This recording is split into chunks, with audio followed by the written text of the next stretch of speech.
So welcome everybody to Live Meetings Updates 2021. I'm really excited to have you guys here with us today and really be diving deep into some great discussions with our expert panelists. So I just, again, thank you for taking time to do that poll and for being with us. I'm going to start with, as I usually do, that the information shared today is based on our experiences and perspectives. It's not intended to be taken as a prediction of the future or to be legal advice. Nobody, not one of us, not any of our panelists here today on the call are attorneys, and we're not here to give any type of legal advice. I want to reinforce that. These are our opinions we're sharing with you today. And while us collectively, we've been in the industry for years and years and years and years, we definitely are not attorneys, and we don't want to be representing anything other than our expert advice in the areas that we're speaking on. That said, the purpose today, I've been going in this since we started these in March, when everything shut down in our country. And we have been really bringing industry friends and colleagues together from across the country with the goal of really trying to really elevate each other, inspire, share resources, educate, and to help us all get back to business. This is a positive environment where we can share moving forward, again, with safety top of mind. So during this time frame, I have been reaching out to a lot of connections on social media. Some of mine were friends, some of mine I never met before, with the goal of connecting, but to also get a pulse on how others are feeling in these environments. And many have been described their feelings as being discouraged, frozen, or in need of information.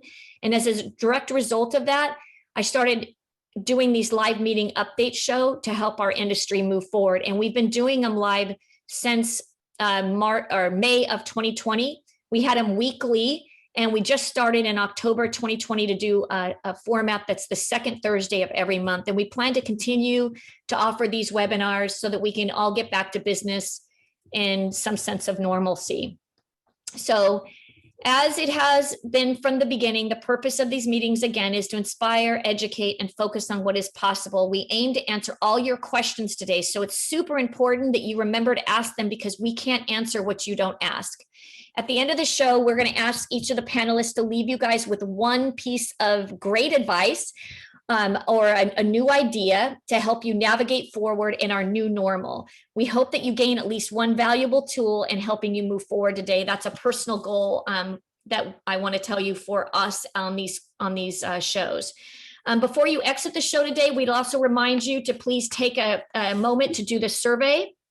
It's very short. It'll help us evaluate how we did, and also lets us know what topics you guys want to hear in the future and that you find most valuable. So please take a moment to do that. I also want to do a thank you out to everybody who's been sending me great messages and just thanking me and letting me know how this has helped you. I read each one personally. I personally respond to each of those, and I just want to say thank you guys for taking the time to do that. It makes it all worthwhile. I also just want to say thank you to the panelists for being here today. They all donated their time to share their expertise and help us continue to move forward. So I really appreciate that. And then before we get started in our show with our panelists, I'm going to take a little bit of time to talk about some upcoming webinars. We do Digital Destinations, which is to inspire travel from the comfort of your home. It's every Thursday at 11 o'clock Pacific, 2 p.m. Eastern. My co-hosts are with me on there, and we literally take you guys all over the world and just find some really great places for bucket list items, vacations, in-person gatherings, and just trying to get us back to meetings. It's live on Facebook and LinkedIn. You do not need to register for this. You just need to follow us, and you'll automatically get the updates to be able to join us. I also want to talk about our next live meetings update show, which is going to be April 8th. I'm really excited about this one, as we have an attorney that's going to be on to discuss legal, all the legal environment we're in. What about waivers? There's a lot of questions about waivers and, in-person meetings now. How has my contracting changed? Not only from a hotel's perspective, but as a third-party meeting management firm, how has contract terms changed for us? What should we be looking at and considering?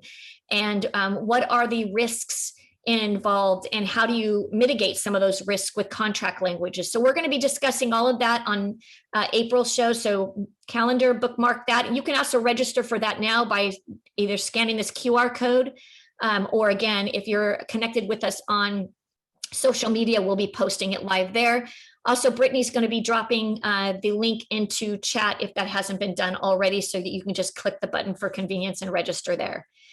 Okay, next again is our MSP and our meeting sites pro page and the Meetings Mean Business page. Because of everything that's happened in this industry, and I wanted to have a safe, positive place where we can share positive updates and positive information. There is nothing negative you're going to find on these pages.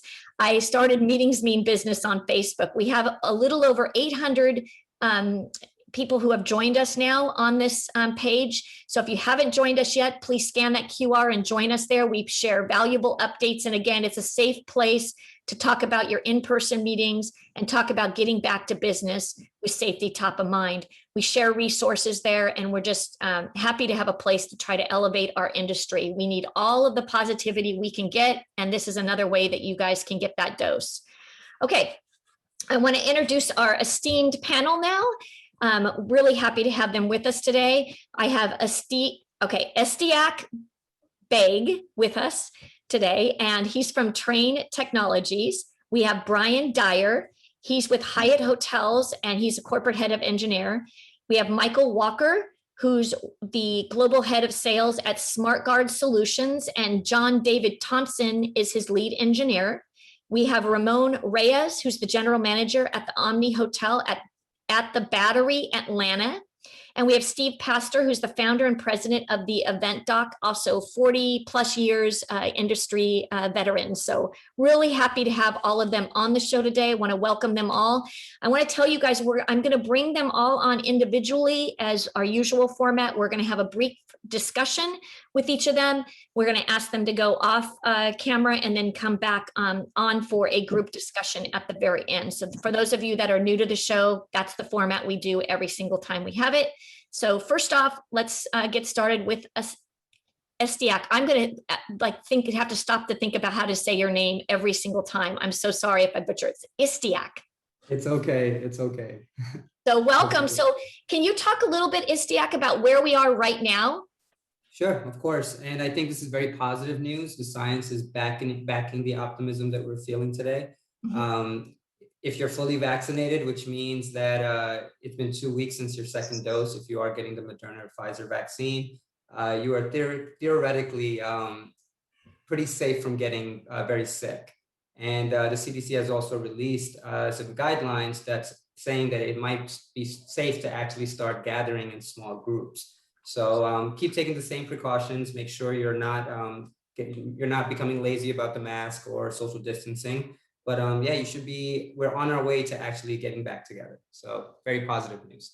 That's excellent. I appreciate you sharing that. And I know Train Technologies, your company, has been very involved with, kind of setting standards for air quality from the onset of it. You were doing it even before this happened, but you guys have really stepped up and made a lot of improvements. Can you talk a little bit about those, about air quality? Of course, and I take no credit for it. Train has been incredibly proactive in getting us here. So it just so happened that for 100 years, Train has been building equipment in the ventilation space, heating, ventilation, air conditioning. And our first initial reaction was to be highly proactive about getting our customers educated and also proactive about making what I would call easy adjustments to their indoor air quality, right? So depending on how the air moves, you can use existing equipment and existing technologies to improve that.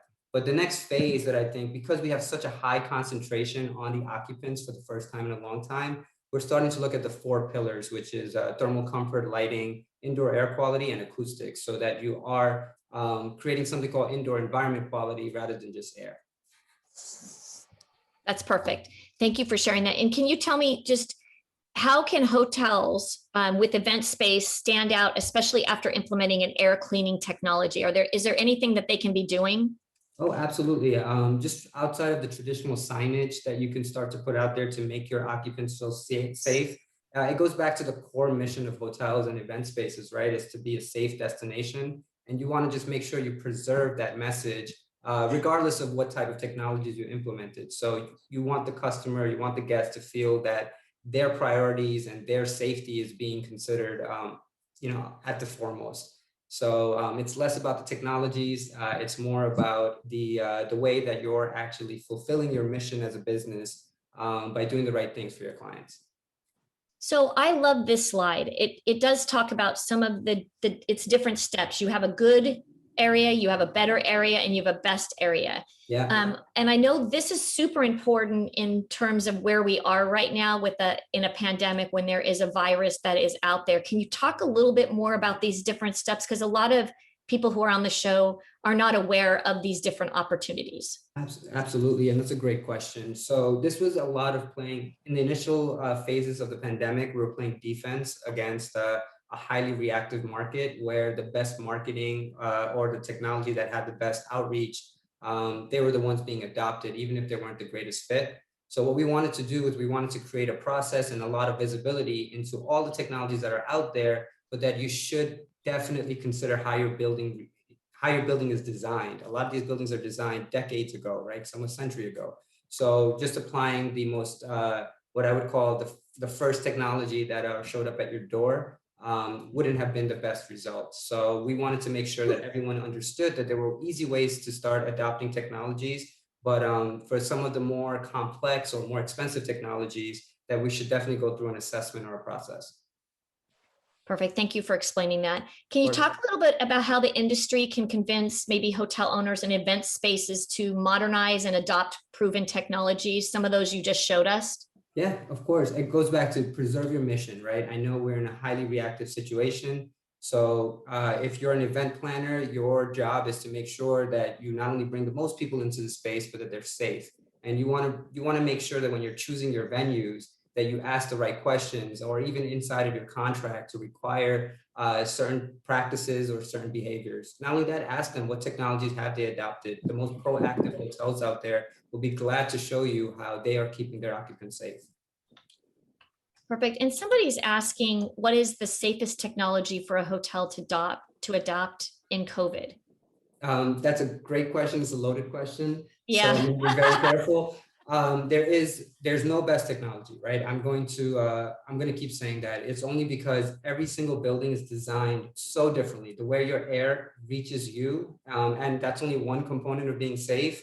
It varies. There's hundreds of ways that air moves through a building. So I'm not going to tell you what the best technology is. I'm going to tell you to go through a science-based or a fact-based approach and have the experts, not an expert that may only rep one particular technology, but someone that may be familiar with many, have them kind of guide you through a process that works best for your business and will also have the best outcomes for your business financially. Perfect. And I'm going to go back to the previous slide, if we can do that. I have a question on that one, which is they're asking, so if a hotel is in the good or the better area, yeah, is there a temporary way for them to up to the best area? Like, so if I have a meeting that's imminent, I want them to be in the best area. What's the best way for them to be able to get there? Yeah, and I think there's a short-term solution to that and a long-term solution, right? So there are portable machines and there's portable technologies that you can just pop into these event spaces. But ultimately, I think to give your guests and your customers the best experience, you're going to have to start to implement permanent technologies within the air distribution systems, within the within the other components of your buildings. That's the best.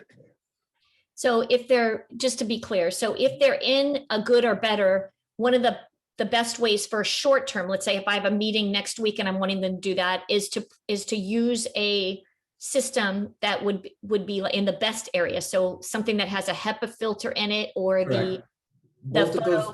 Yeah, sorry. Both of those options have portable options, right? So that you can just wheel one into the space. I will argue against knowing how efficient it will be or how effective it will be because you're putting them where you find it most convenient, right? So there's going to be ups and downs to doing temporary implementations for events.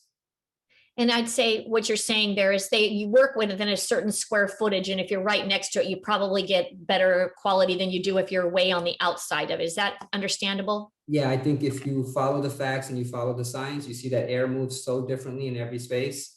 It's almost impossible to assume that the effectiveness of something portable. Okay. So we're going to go back to the where we would have been. please. And then I want to ask you just about, there's been conversation, and I talked to you briefly about the dry hydrogen peroxide. And I know that when we were initially had Tyler on the show, we were talking to him about that.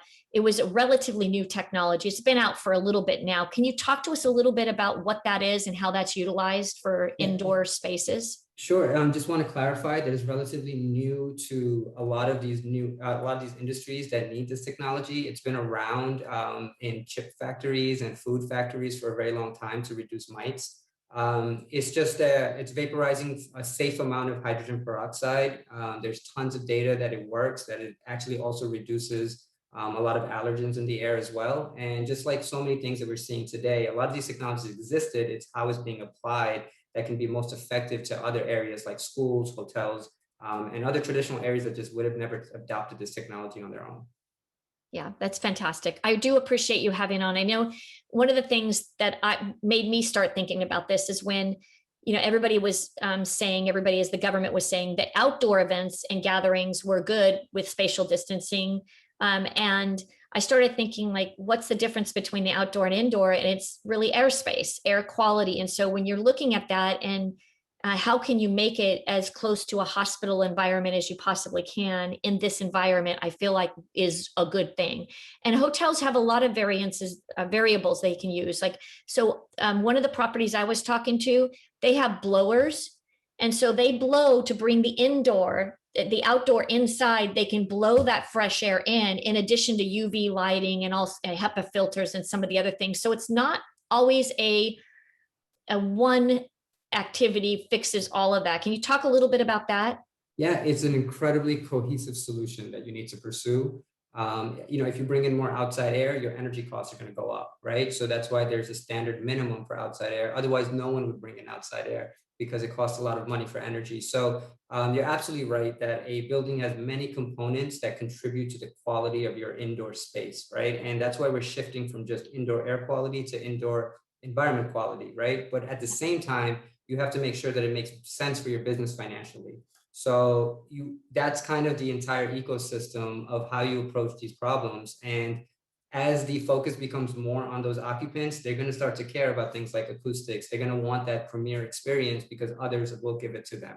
So that's how I think hotels will start competing against who can give that premier indoor environmental quality experience. That's a really great point. And then as we're thinking about the meeting space aspects, and I keep talking about gatherings, we need to think about that in the sleeping room side of it as well. How is this technology being applied to an entire hotel versus just indoor gatherings for meetings? Absolutely. So a lot of these technologies, so if you notice, right, there's these central systems in hotels that feed a lot of the common spaces, and then there's the individual units in your hotel room. And I think there are technologies that are available, but they're not being rapidly adopted, right? So if I'm a guest, I would ask those questions, like, what have you done to the hotel room specifically that I'll be spending the night in? Right now, you're seeing everything from filters to even the dry hydrogen peroxide discs being placed in the rooms. Whether they're the best technologies yet is we're still tracking that. Perfect. And then I'm reading this one. So I think this is it's great if a property has all these technologies, but when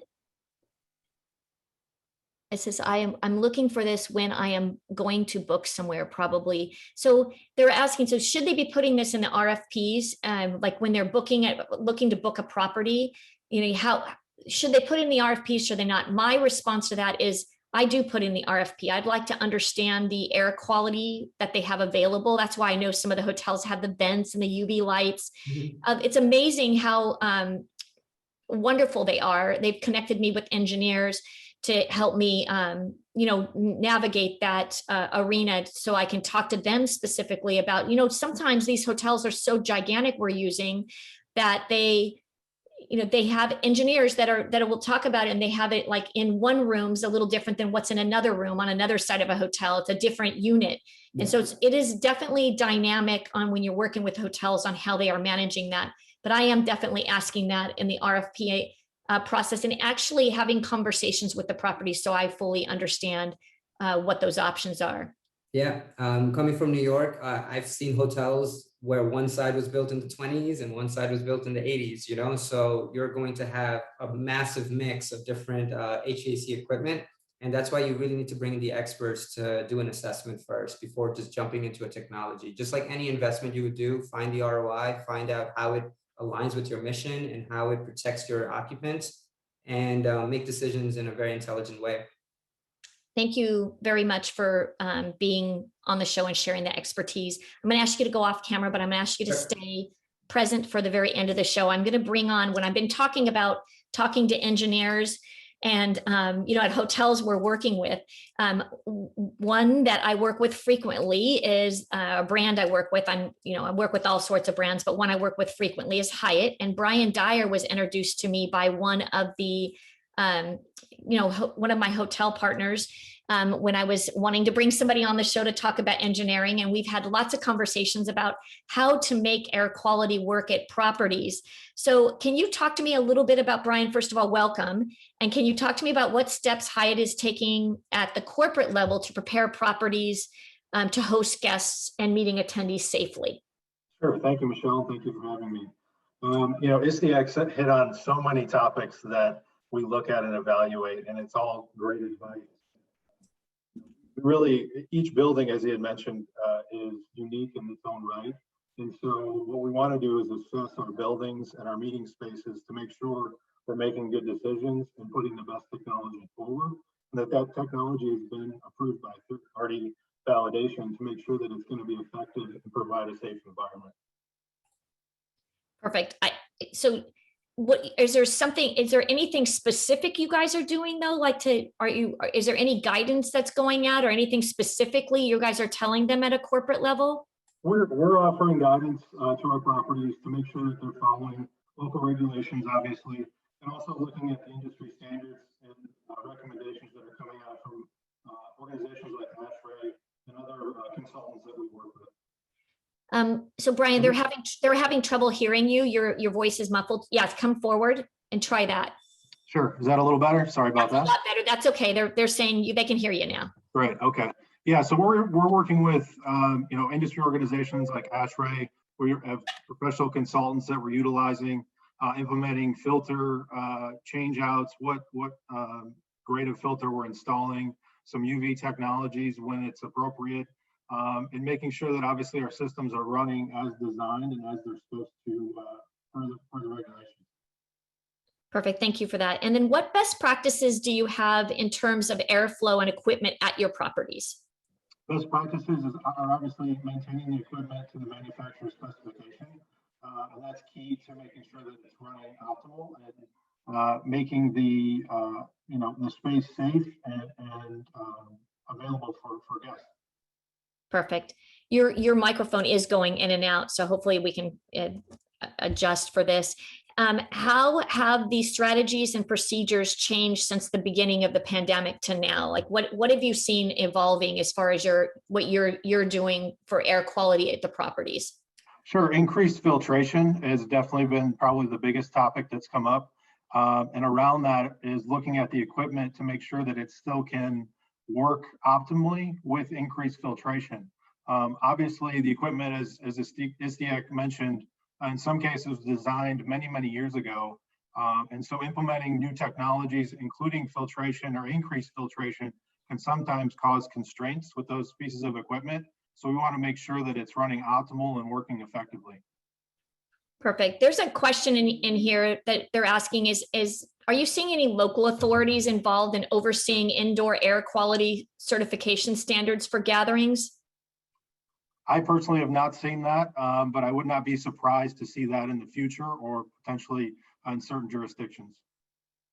And I feel like there's a GBAC certification, and I feel like the GBAC certification, when a hotel gets that, they do look at their HVAC systems and how they're managing their air control. So Allison, that's asked that question, you may want to look to see the hotels that have GBAC accreditations, what's involved in that, because that is something that's been new, that has been brought to the forefront, that a lot of properties and venues are using as a tool to gauge safety during this time frame. That's Okay. correct. We have partnered with the Global Biorisk Events Advisory Council and Hyatt to accreditate our properties and make sure that we're following those procedures and processes accordingly. Beautiful. I'll remind everybody here that if you have questions, the only way we can answer them to make sure you get your needs served on this call is to make sure you're asking them. When you do ask questions, please ask them in the Q&A, not in the chat. I'm monitoring that and I'm asking questions live. I don't always bring up the person that's asking the question. Sometimes I'm weaving it into our conversation, but I am letting you know that your questions will be answered and it's being answered live. So just know that.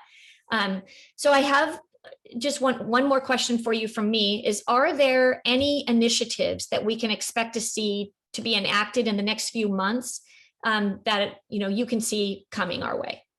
Sure, we're constantly evaluating the ever-evolving situation with the pandemic. Vaccines are obviously coming out. Regulations are being lifted in some cases, and that changes how we react to those certain environments. So we're constantly watching it and adjusting as we're going forward. And I think that will be a continued effort moving forward for the foreseeable future. Perfect. Thank you. I'm going to ask you to go off camera. Thank you for being with us, Brian, and I'll bring you back on at the end of the show. So our next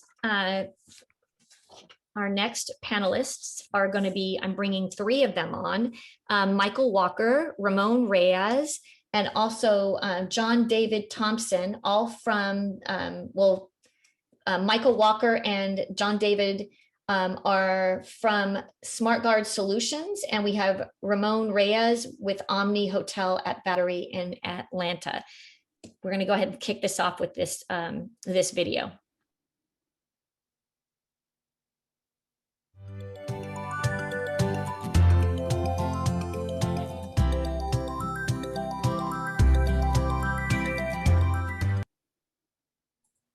We are continuing to find new ways to increase your safety and comfort as our autonomous robots use UV light to disinfect high-touch areas throughout the space.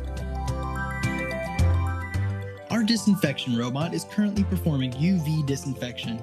Please stand back while disinfecting is completed, and then you can immediately utilize this space.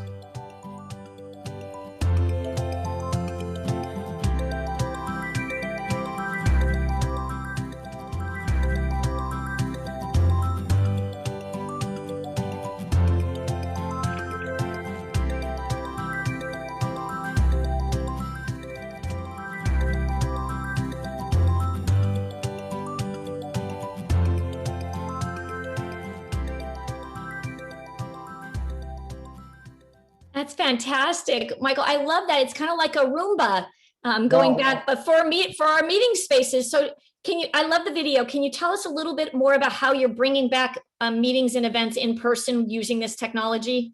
Absolutely, and thanks so much for having us. We're thrilled to be here. And funny you mentioned Roomba, because the robot there is a fully autonomous robot, and it's from Fetch Robotics. And actually, the woman who invented Roomba is Fetch Robotics now. So, so you're right on track. Yeah, that's what I thought of when I saw it. That's right. It moves around. It can detect if people are in front of it. It won't fire and disinfect those high touch areas if someone's in front of it or something's blocking it. And it is fully autonomous, which is huge. We know that robots are the way the future's coming, and we put our UV light on top of it so it can motor around and move around people. And it's we send our John David, our lead engineers in. They map out the entire property so that the robot can be on its way and do its own thing. That's wonderful. How does it work for meetings and events? Can you tell me like specifically how I would use it? I mean, I think this is relevant. We were just talking, you heard the conversations ahead of time, and some of the people were saying, well, what else can we do to elevate? If we're having a meeting coming up next week or next month, and we know that the hotels are at this level, what can we do to make it better? I almost, right when I saw this video, was saying, well, this is one of the things that could be done, right? That's right. And most of the areas that the robot, we call them robot Smarty, Most of the areas that it will cover will be those common areas. When we come into your property and we have a deployment, our lead engineers spend a couple days there. They map out the property. They work with the on-site managers to discuss those high touch areas, whether that's the meeting space, it's the lobby, it's the door handles. And so we can continue to disinfect after meetings or before meetings to make sure that that space is as safe as possible. Perfect. I'm going to ask Brittany, I don't know where she's at, but can you please move this forward? We were on the next slide. So, let's talk a little bit about how it works real quick. Talk to us about this slide. Okay, so we have our light is made by Puro Lighting, and this UV light has been used to kill pathogens since the late 1800s. So it's not a brand new technology; it's a different way to deploy it. So this is we have a 2 light and a 4 light robot that will go around and hit those high touch areas, and it will flash 2 or 3, 4 times per station, and it will kill any pathogens that is in front of that light flash. What is the cost of a robot? So for the robot, the cost is about $79 a day. So it's about $3,000 a month. We have leasing programs. And the good thing about it is as we look at that SDX chart for good, better, and best, this is obviously in the better and the best range because it doesn't use any chemicals. And at that cost, we found that it's more cost effective than any other solution that's out there in terms of hiring companies to come in and do electrostatic spraying or do regular COVID cleaning. And it is, again, the gold standard of disinfection. Can you talk to me a little bit, Michael, about how often it should be sent out to be effective, or how do you know how much did you need? Is it based on the amount of square footage or the amount of people? I mean, how do you gauge that? Yes. So what we do is when we go in and do the mapping, it can cover 35,000 to 50,000 square feet in an 8-hour disinfection period. When we do the mapping, we talk about where those high touch areas, whether it's the vending machines or it's the meeting rooms or it's the handles or it's the restaurant area. So this can do continuous disinfection depending on the mapping schedule. So if you have a meeting, since it's all mapped out already, and you want to have a meeting and then they leave and a new meeting's going to come in, you can also use this on demand. Perfect. And then can you tell me are the hotels owning or outsourcing these? Owning. Well, our lease program is sort of an ownership, but we're not so much using this as a service. I know that disinfection as a service is out there. On the slide prior to this, our fans, we're using that as a service. I'm going to ask Ramon, because Ramon's the general manager at Omni that's actually using this product now. Can you tell us a little bit about how you're using it? And does this replace electrostatic spraying that you're using? And can you compare those things for us and tell us how you're using it at the property? Yeah, certainly. And I think this point was made earlier, but as hoteliers, we're looking for new and innovative ways over and above the standard cleaning, because that's something that certainly increased through this pandemic is extensive cleaning, disinfection, something that would be very evident to our guests to address their perceptions, right? Something that they would be able to see do its work. And this was a creative solution that we were thankful that SmartGuard was able to bring to us in an effort to address the perception and allow people to just have a stronger comfort level as they executed their meetings here. We closed our hotel for about a couple months and looked for new and innovative ways and adopted this one, have had it since, and have been executing in-house meetings since the middle of last year here in Georgia. And it does not replace. I think it's an added bonus in addition to the electrostatic, in addition to the extensive cleaning that we do. This is something, I've mentioned this to John David, on multiple occasions that we don't see going away for the foreseeable future. We think that the addressing of guest perceptions and also having something that really works, so proven technology, is not something that we're probably going to see move away within our industry for an extensive amount of time. I'm super excited about it because to me, it's like I have a iRobot or Roomba in each of my houses. I just don't do anything without it. So to know that you can have something that disinfects like that is phenomenal. Does it also clean the furniture in the path, like a sofa, or just areas that it's like mapping? Does it clean stuff around it? Yeah, it'll, I'll jump in here for you, Michael, it works on both porous and non-porous surfaces alike. The broad spectrum UV, one of the uniquenesses to our standard UVGI that we've been used to for so many years is it's highly effective for more than just COVID. COVID's the catalyst. That's why we're having these conversations, but it's amazingly effective against bacteria and other germs and even current and future viruses. So it works on couches, seat cushions, and desks, chairs, tables alike. That's perfect. Yeah, go ahead. If I could add as well, the flexibility of this unit is really what made it most attractive for us. And John David and his team came in and programmed based upon what our assessment was of the frequently touched items within the hotel handles, their locations, map that out. And so every hour on the hour, our unit here makes its way through the public area, very visible to our guests. But then overnight has an extensive process. It does exactly what you just pointed out. Every single piece of furniture in our public areas is being attended to as well. So that really made it attractive for us, and certainly something that our guests have commented on since we, we're fortunate to get one here. Okay, this been coming up a lot in my question here is, can it be branded? I mean, that's really a great branding opportunity. And I would think if it's being leased, they can brand it with like stickers that you can place on any part of it, right? Absolutely. We're ready to put quote unquote a skin on it. It's a great marketing opportunity for all of our different verticals that use it, especially the hotel industry. And we can absolutely put logos on, stickers. People dress it up. They call it all different nicknames. People actually they take selfies with them. That's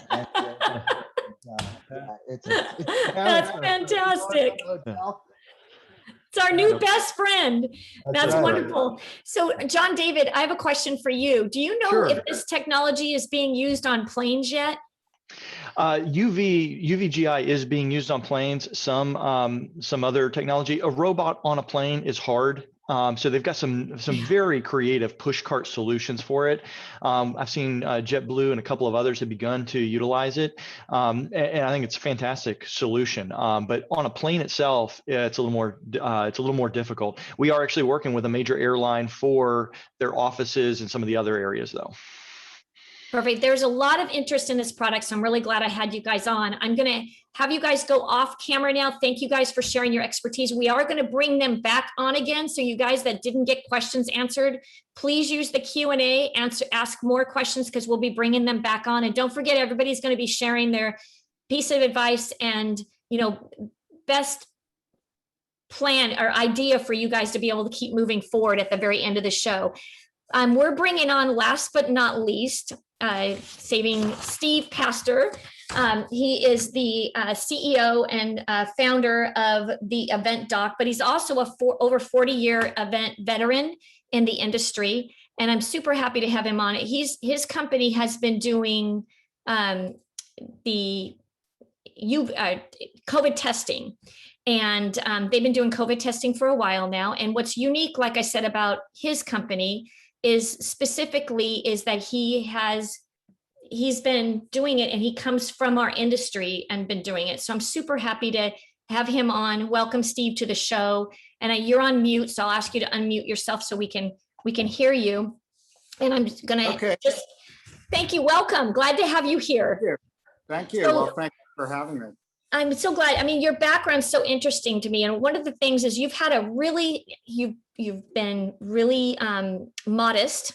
He has over 40 years, owns a graphic design and printing company that's located in New York. He's had it since 1987. It's called the Alpine Creative Group.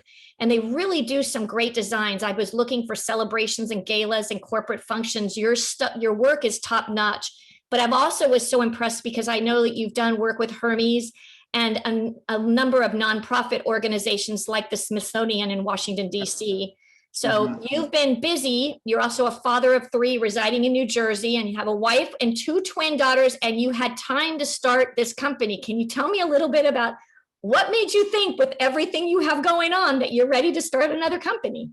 Well, thank you. That's it's very kind of you to mention all of those things. So, I mean, what happened myself, like many other people, events have gone away. So our invitation business slowed down. And I have been very involved with a lot of industry organizations. I'm a past president of ILEA for the New York Metro chapter. I'm in the BizBash Hall of Fame. I'm very well thought of within the event community, and many people, just like yourselves, came to me and said, "Steve, can you do something? Petition a local congressman, write a letter, join a meeting that we're having in Times Square, things like that." And I said, none of that really helps us to move events forward. What we need to do is figure out a way that we can essentially make events as safe as possible. And by doing so, not only are we increasing our safety and our guest safety, but then we have the opportunity to go before politicians and say, we know how to do this. So now we need your assistance with opening up venues and opening up events. So that was my background. I put together, you're only as smart as the people that you have surrounding you. I put together a group of what I'll call strategic investors who were and are top professionals in the event industry, as well as key medical professionals and lawyers and hospital administrators. And we wanted to put together a methodology where we could do testing at events that would not involve the event planner, the venue, basically have it as a self-contained unit so that it was not a, like going into a medical office. So that was the beginning of doing this. And one of the reasons that we've taken off is that there's a lot of companies out there that are doing this that really are not, observing FDA guidelines. They do not have a doctor overseeing their testing because these are medical tests. And, people have said to me, well, why should we use you? And I said, well, I'm in the industry for 40 years and I'm going to continue to be so. Where did these other people come from and where are they going? So in a short word, that's us. Just talk a little bit about, so we say what's rapid testing, we know what that is, but talk to me a little bit about the difference between the rapid testing and the PCR testing, because that's where there's a lot of confusion between those. Okay, so we have a chief scientific director that guides us on all of this. So rapid testing is primarily one of 2 types of tests. It's either a molecular test, which looks for proteins. That's called that's the Abbott ID Now system, or we have an antigen test that's put out by Becton Dickinson. Those are the 2 types of rapid tests out there. They both have a very high accuracy level. A PCR test is similar to a molecular test, but the difference is that the test results have to be done with a heat-treated process. That's why it normally goes to a laboratory. So that's the difference between the 2 different types of tests, really the 3 different types. So when you talk about those tests being legitimized, what made them legitimized? Okay, so our chief scientific director has an MD from Harvard and a PhD in biochemistry from the Rockefeller Institute. He's a research scientist. So he did for us a deep dive into all of the tests. There's actually 300 that are out on the market. People aren't aware of that. Most of them are not very good. The FDA has something called Emergency Use Authorization, or EUA. No test, including the ones that we're using or a PCR test, are fully approved by the FDA. They are approved only for emergency use. What that means most of the time is that there hasn't been independent scientific validation. There have been no, peer-reviewed studies. The tests that we're using have had peer-reviewed studies. My scientific director is comfortable with them. That's why we use them. Perfect. Thank you for describing that, because I've had other people on the show before, and specifically IHP, who does testing as well. And I didn't realize there were 300 different options out there now, but they do grow, and everybody's been very innovative in trying to step up to provide resources for it. And I'm really glad that I had a chance to meet you, Steve, and learn about your background. And really think the big differentiation for me is you're in our industry, and why wouldn't we want to work with somebody who's in our industry who started something like this? It's like having a family member, doing this for us. So really happy, and I love the way that you've gone about it. And I'm looking forward to having opportunities to work with you in the future as well. So thank you for sharing this. You have any last minute comments you want to make for the group before I bring on the entire panel to do a panel? No, let's bring everybody on. That's fine. Okay, perfect, beautiful. Thanks, Steve. So let's just talk a little bit about the technologies. So how have your technologies allowed hotels to utilize indoor meeting space? I'm going to throw that out to everybody. If there's anything we left out of that, if you could recap on that. Unmute yourselves as you're wanting to talk.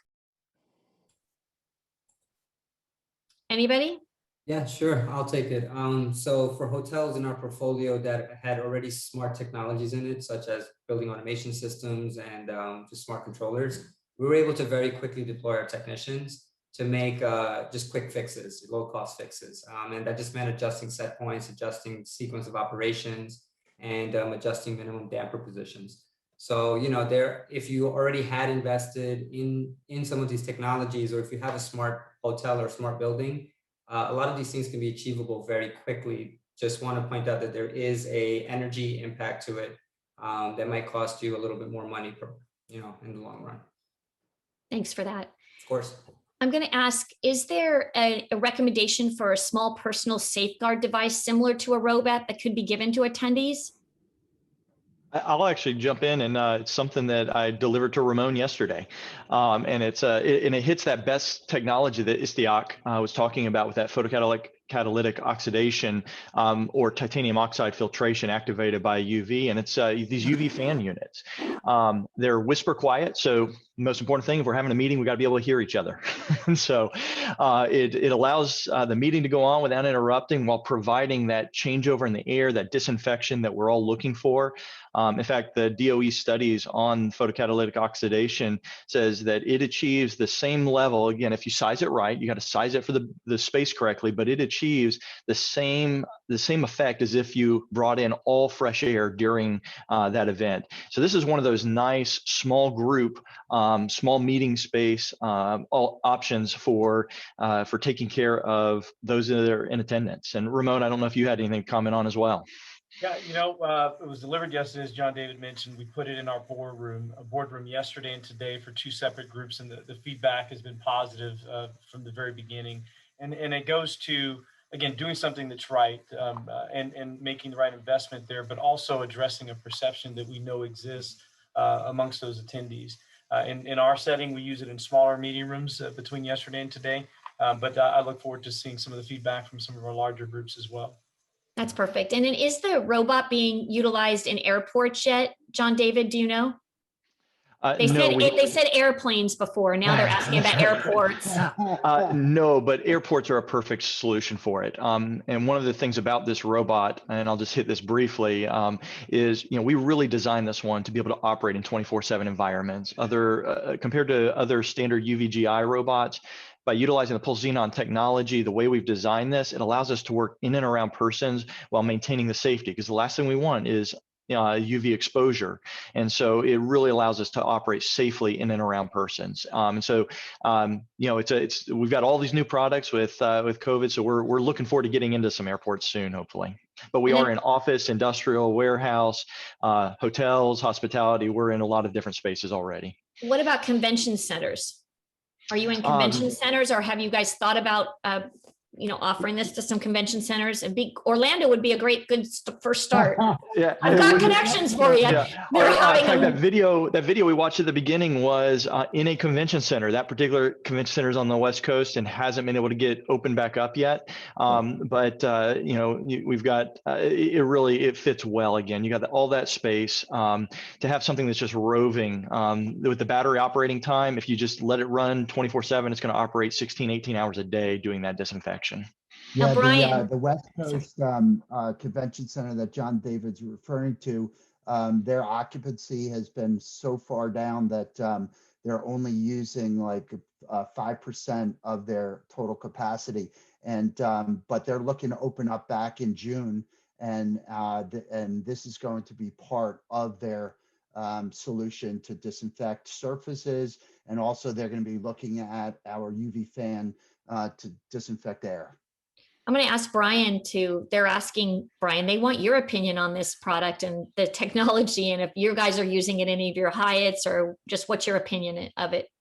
Sure, I can't speak to if this is actually installed at any Hyatts because that's made at the property level, but we certainly consider all technology. We want to make sure that it's been validated and effective, and it's a good use case for our properties. So we're open to considering those technologies and evaluating them appropriately.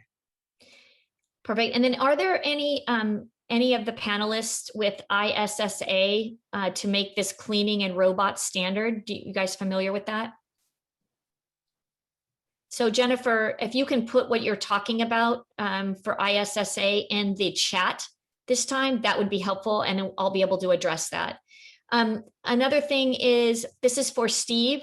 Once everybody has been vaccinated, do you see or do you think that there's going to be a necessity for COVID testing? That's a great question. As of right now, there have been no scientific studies to validate that people who have been vaccinated cannot pass on COVID to someone else. We hope that's the case, but we don't know that's the case. So for right now, we are still recommending that everyone attending an event, even if they are vaccinated, should be also rapid tested for other guest safety. So the CDC recently came out and said that they are approving small groups of people who have been vaccinated to be together in a room, but no more than 3 or 4. So that, everybody is cautiously tiptoeing around this, but as of right now, there's just not enough evidence to support, that point. Okay. And then the other thing is the PCI as accurate as the rapid? That's another very good question. There are studies that have shown that some PCR tests are only 80% effective. There's actually local policymakers in different states that are citing this. I mean, we show that the PCR is the highest level of accuracy. However, any test, antigen, molecular, or PCR, can only find people with a high degree of accuracy who have a large viral load, meaning that they're super spreaders. If people are asymptomatic, meaning that they are a low viral load, we simply don't know from any of the tests out there if they are accurate. We assume those people will not be spreading the virus because the load is too low, but we can't know for certain with the tests if they are positive or not. Thank you for that. I appreciate it. Okay, I'm going to ask this of Ramon. I know you're having meetings right now, in-person meetings. And can you tell us a little bit about some of the in-person meetings, like anything that you're doing that is, obviously we were just saying, like, there's all sorts of ways to slice and dice your meeting room sets now, spatial distance, mask wearing, and then prepackaged food. Is there anything else that you're doing, or can you tell us a little bit about the demand you have around meetings? Yeah, so, you mentioned a lot of the great points that I think are being executed, or initiatives being executed at most hotels within our industry. And I think the key has been to just remain very flexible. For us, it's not about what our base standard is, but how we can make our client or customers most comfortable. So the creative setups have been a big part of what we've done within the CDC or the local guidelines, because for us, here it's based upon square footage. 10 people per 350 square feet is the rule that we're living under right now. And what you see on the screen right now are a few examples of creative setups that allow us to achieve the 6 feet social distancing or spatial distance, but to also allow the maximum amount of people to be within the space based upon the square footage. And same thing for meals. Simple things like not pre-setting tables until the event starts, making sure we package all foods, as you mentioned, the plexiglass that we put in front of all of our foods and all of our associates. And that's crucial, going through their wellness screenings every day, temperature checks and so on and so forth. And when you also say, wearing, real quick, Ramon, when you say that they're going through wellness checks every day, is that your team that's doing wellness checks with the people, that the participants? So somebody stands there and takes their temperature? no, this is for only our team. So we don't check Internally. yeah, so it's only internal. We Okay. put our associates through the wellness check and obviously use the proper PPE throughout everyone's shift as well. And so those are some of the basic things. And I think some of the things that happen behind the scenes are the most important in terms of our cleaning and safety protocol, both in the guest rooms and in the meeting space as well. Perfect. I'm getting ready to wrap up the call, but I do want to point out, when you're set for rounds, technically to have 6 feet set around it, I have to bring this up because we showed a picture and the picture had four people around. You can't technically put there's no 6 feet of space to put when you have 4 people at a round. I know that I feel like a lot of the hotels are doing that, in that I feel like they're setting according to the guidelines, as in where you can serve food. A lot of them, I don't know how you're interpreting it, Ramon, but that's what I feel like it's been done by a lot of the properties. I ask about that when I see pictures. But just for the efficacy of my show, to be very clear, I generally don't show pictures like that because it actually doesn't allow you to spatial distance. And that's at a time when you have your mask off. But I do know that you guys have this technology, which I think Michael's biting at the bit to say that that's going around. And so that makes a difference. Go ahead, Michael.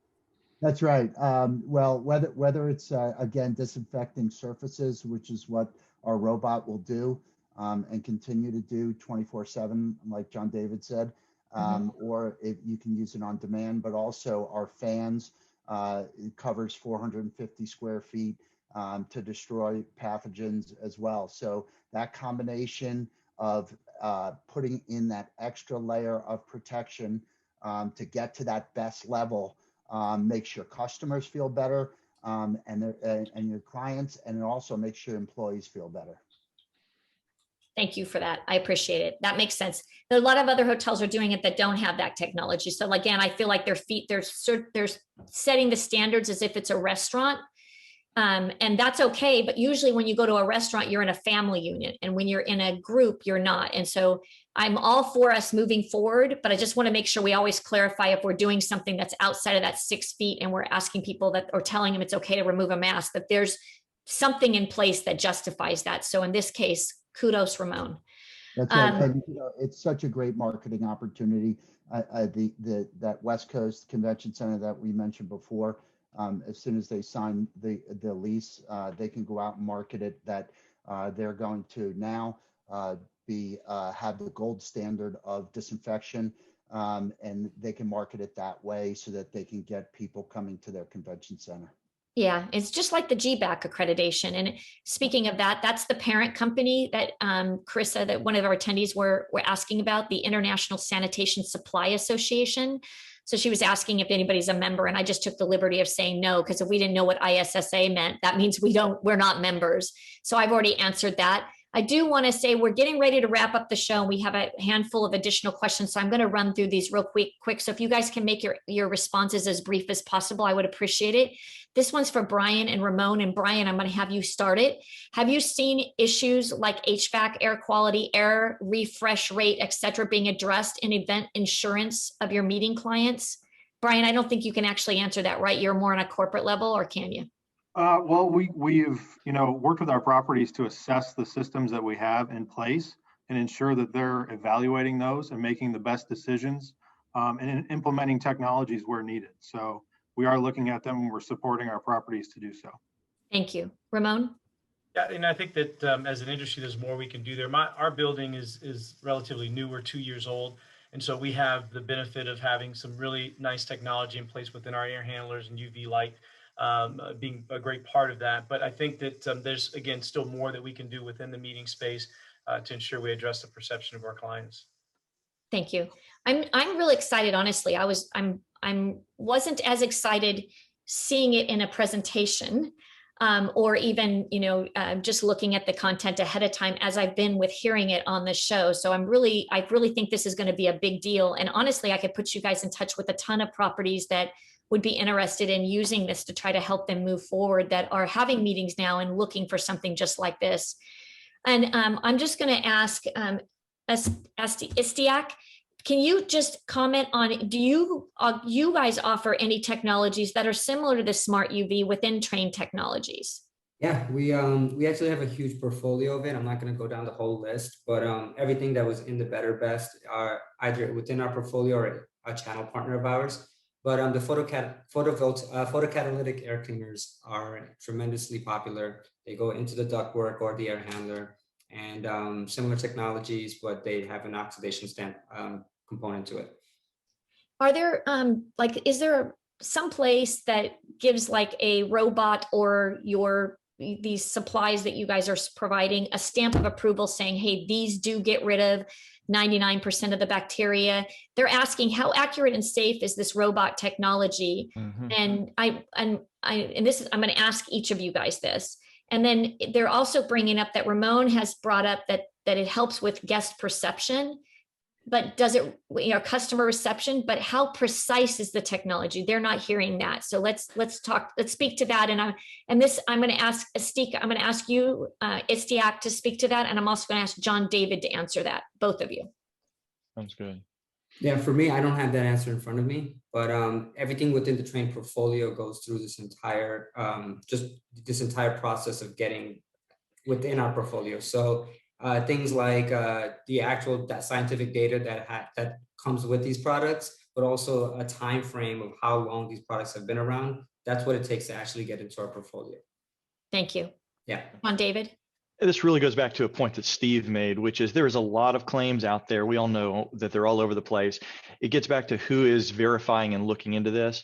All of our products, whether it's our UV or our air, has gone through independent clinical testing and real world testing. In fact, with all of the UV fan and air technology and mechanical technology, we have a scientist on staff whose his PhD was on photocatalytic oxidation. And so, and then when it comes to the testing of the UV robot, it's really the UV light engines. That's what we're concerned about. And that has a tremendous amount of third-party data for not just COVID. COVID's the recent one, but whether it's influenza, norovirus, bacteria, you name it, we've got a tremendous amount, and we're continuing to add to that in terms of clinical validation. And there's nuances to that in terms of how it was verified and everything else that we're always happy to talk about and we have to go through, but these are being used in hospitals. If anyone cares about it being done right, they're going to make sure that they've vetted it on the front end. Thanks, John David. I'm going to leave the last word with Steve. They're saying there's talk about international locations requiring vaccination proof before traveling. Is there any discussion happening now about requiring proof of vaccination for hotel stays, meetings, or conventions that you know of? There are several different apps that are being developed. One of them is called Bindle. That's one that we've looked at the most. There are several different ones that are in the process of being developed right now to track that, because even myself, I've been vaccinated and I'm thinking I'm carrying around a piece of paper that shows my appointment schedule. But if I say I'm vaccinated at a venue, an event, an airport, I have no proof of it. So that will be coming, and it'll be coming shortly. What'd you say the name of that was? Bindle? Is it B like boy, I-N-D-L-E? Yeah, B-I-N-D-L-E. Okay, perfect. Thank you for that. Okay, sure. I'm going to have you guys stay on. I'm going to have you guys get ready, because I'm going to have you guys each give us your best practice or piece of advice for the audience that we've had while I do my wrap up. So I want to thank the panelists today for being here. I want to thank the audience for coming on and showing up month after month to be part of these live meetings updates. We do really appreciate it. Again, our goal today was to inspire, educate, move us forward, and really focus on what is possible. Hopefully you took at least one tangible resource with you today that you can use moving forward, and that you feel empowered as a result of today, because it is really about building confidence in our journey forward. So just thank you guys very much. Don't forget to take the survey on your way out. We really want to make sure we get that feedback from you. Don't forget to sign up for next month's show. And you can also sign up for May's and June's as well while you guys are at it. And also, don't forget about the Digital Destination Showcase to sign up for being part of that. Back to the panel for their advice. And I'm going to start with Ramon. If you want to kick us off with your one piece of advice, would be great. Yes, and there was a point made in the chat earlier with regards to not necessarily sourcing a hotel based upon their initiatives and looking for and I think you shouldn't have to do that as a hotelier. The onus is on us if we want to do business and get back to business. And I think Istiak made this point earlier. We need to do the responsible thing and invest in the right technology to move forward. And so I think that that's a commitment that certainly we have as a brand, and most of the industry has. And so just choose to do business with those that feel to do what's doing right is the correct thing to do. Thank you for that. I'm going to ask Istiak. Yeah, sure. As a B2B consultant, I work with a lot of hotels and that have tremendously large event spaces. And the trend I'm seeing is very positive. They want to do the right thing. They are keeping it very mission focused. And I think that that's just going to pay a tremendous amount of dividends in the long run. So the advice for them? My advice is to keep looking into these technologies and keep moving into this direction rather than waiting for it to all blow over. Perfect. Thank you. Steve? I would caution people that rapid tests are medical tests, that if you're using a company to do rapid testing, it has to be led by an MD.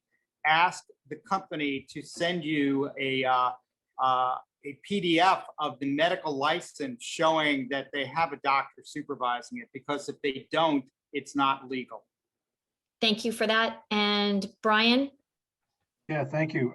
Just realize that buildings are not all, they're all different, and each one should be considered independently. And there's not one size fits all solution for solving this. So just be open and educate yourself and make the best decision moving forward. Thank you. Michael? Thanks for having us. I hope everyone visits our website at smartguard-solutions.com and check out our products. I think it's super important to be preventative, to get up to that best rating so that we can keep everyone safe. Okay. Again, the advice? One piece of advice? Yeah, the advice is be preventative. Look into these solutions so that you can promote your meetings or your in-person meetings, and these solutions will make people more comfortable, which should get that occupancy back to reasonable levels. Thanks, Michael. John David, last but not least. Sure. Well, if you're a meeting space owner, look for, as Istiak hit on, look for a partner who can come alongside you. You can only be an expert in so much. So look for a partner who understands the numerous solutions and can, as Brian said, tailor it around each of your individual location needs. And then if you're booking a space, for those that are the attendees, don't forget the basics. We are so thankful for hotels like Omni and Hyatt who are putting effort into making them safe places. But no matter what is being done, whether it's a hotel, a restaurant, anywhere else, we all have personal responsibility. So let's all continue using those best habits and best practices. And then the last piece of advice I would have for you guys is just please remember to keep an open mind during this time frame and remain flexible.